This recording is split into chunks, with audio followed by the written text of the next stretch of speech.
Bonjour, nous sommes à Toulouse, place Saint-Pierre, une place emblématique de cette ville, à quelques minutes à peine à pied de la place du Capitole et avec une vue directe sur la Garonne. Vous l'imaginez, c'est un lieu particulièrement prisé des promeneurs.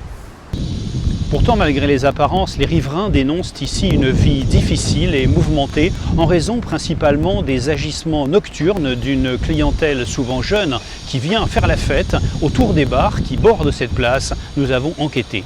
Le problème, c'est juste sous mes fenêtres, c'est les fenêtres de ma chambre et de mon séjour. C'est une nuisance d'un bar musical qui s'appelle le Juice, d'un restaurant et d'un autre bar qui s'appelle Estanquet. Où dès le mercredi soir, nous avons des nuisances nocturnes, des hurlements, des attroupements sous nos fenêtres. Et c'est ça le mercredi, le jeudi, le vendredi, le samedi.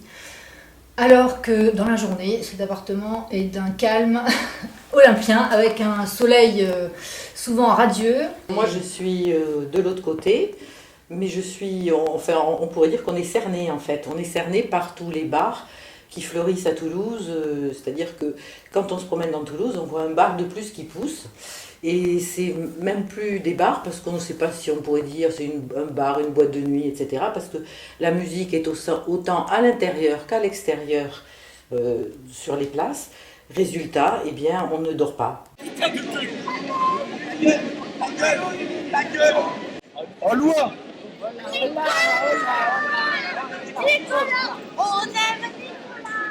Parce qu'en fait, les gens à Toulouse, ils sortent, c'est vrai, à 11h minuit. Donc nous, à ce moment-là, nous espérions dormir. Eh bien non, c'est à ce moment-là que la foule se déchaîne, les jeunes se déchaînent. Les jeunes, on pourrait dire, avinés à partir de minuit. C'est vrai que de 11h à minuit, ça rit, ça rigole, c'est sympathique. Et à partir de minuit, ça vomit, ça boit, ça crie, ça vous montre, si vous vous mettez à la fenêtre, ce que je fais parfois pour, en désespoir de cause, essayer de les interpeller. Je peux voir aussi des jeunes hommes qui me sortent leurs attributs, etc. Et tout cela sans voir quelqu'un, comme un policier, police municipale par exemple, sans les voir. Ou alors, si nous les voyons, ce qui est quand même assez exceptionnel, nous les voyons passer.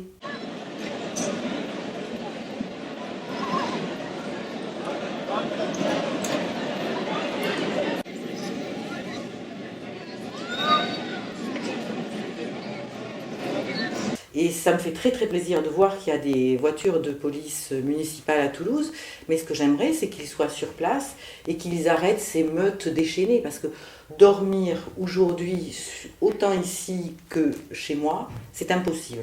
Les groupes grossissent, c'est des bandes de 30 à 40 personnes qui défilent en hurlant de la place Saint-Pierre, de la rue des Blanchers, de la place Saint-Pierre. On ne se sent plus en sécurité non plus le soir parce que c'est tous des jeunes qui sont complètement avinés.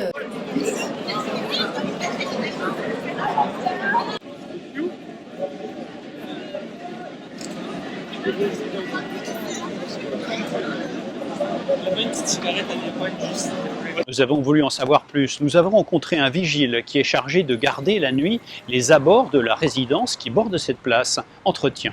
Non, c'est pas tranquille. Il y a tout le temps du monde. Je vois des trucs que j'ai jamais vus dans ma vie. Tout le monde est bourré, ils sont sous. Ils me mettent les bouteilles, ils me posent les bouteilles, des canettes. Il y en a qui vomissent, il y en a qui urinent sur les murs. Et tout ça, ça se passe souvent? Vous avez l'habitude de ça? Ah non, j'ai pas l'habitude. Depuis que ça fait 7 ans que je suis dans la sécurité, j'ai jamais vu ça. Oui, mais ici, ça se passe souvent? Ah ouais, souvent. J'arrête pas. Est-ce que vous diriez que faire ce métier ici, c'est un métier difficile? Ah, c'est difficile, trop difficile. Des fois, j'ai peur. Heureusement, j'ai le chien. J'ai insisté, une fois, ils ont volé une fille, un sac, et on l'a récupéré. Puis après, l'état des rues est vraiment lamentable parce que c'est vomissement, urine et c'est quotidien. Je crois que c'est important, c'est que maintenant, j'ai envie de dire que maintenant, on arrive à un ras-le-bol. Ça fait quelques années que nous vivons ici, donc on a vu cette évolution, mais maintenant, il y a un danger, et un danger réel. Alors, il y a un danger pour nos jeunes, il y a un danger pour les gens qui se promènent, qui sont, je veux dire, on le voit quand même tout à fait tous les jours sur les journaux, on leur arrache les sacs, etc. Mais je veux dire, c'est incroyable, ce danger qui monte en puissance. Je veux dire, cette manque de sécurité. Je veux dire, moi, mes enfants qui habitent dans le quartier du Buscat, ils me disent souvent, maman, tu ne peux pas rester là, quoi. On est obligé de dormir avec des boules de caisse, chose insupportable. Mais en plein Mais été, s'il vraiment fait très chaud, insupportable. on est à Alors, 12 quand même. le pire, Ah ouais, non, moi, on dort c'est les que pendant 6 mois, portes-fenêtres. on est obligé de dormir les fenêtres fermées. Ouais, tout Il a fermé. beau faire 37 degrés Tout dehors, 30 degrés dans l'appartement parce que c'est un appartement qui n'est pas très bien isolé. Et on n'a pas de climatisation parce qu'on ne peut pas en installer. Et puis, c'est l'enfer. Je crois que, enfin, bon, On dort les fenêtres fermées. La place Saint-Pierre vient de faire l'objet d'importants travaux d'embellissement. Malheureusement, pour les riverains, les problèmes demeurent.